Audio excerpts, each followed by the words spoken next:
কষ্ট তো তখনই হয় যখন কেউ অনেকটা কাছে এসে আবার দূরে চলে যায়। সম্পর্ক চলাকালীন নয়, সম্পর্ক ভাঙার পরেই বুঝবে কাকে কার কতটা প্রয়োজন ছিল। সবকিছুই আছে, তারপরেও কি যেন একটা নেই অনুভব করার নামই নিঃসঙ্গতা। কিছু সম্পর্কের কোনো অস্তিত্ব নেই, নেই কোনো বর্তমান, নেই কোনো ভবিষ্যৎ, কিন্তু শুধু মায়ার কারণে সম্পর্কগুলো টিকে থাকে। নিজের পরিবারকে ভালোবাসো, কারণ জীবনের সবচেয়ে খারাপ সময় তারাই তোমার পাশে থাকবে, অন্য কেউ না। এটাই বাস্তবতা। আমাদের ভেতরটা যখন কষ্টে ভরপুর হয়ে ওঠে, তখন কিছু কষ্ট উপচে বাহিরে চলে আসে। আমরা তার নাম দিয়েছি অশ্রু।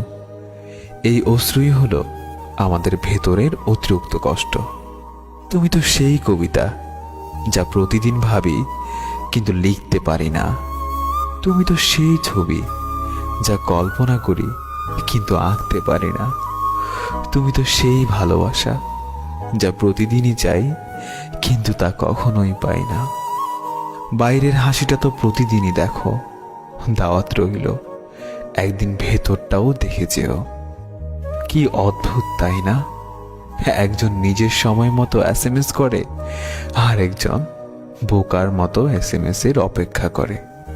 যে স্মৃতিগুলো আমরা সুখের মনে করে জমিয়ে রাখি, এক সময় সেই সুখের স্মৃতিগুলোই আমাদের সবচেয়ে বেশি মন খারাপ করে দিয়ে যায়।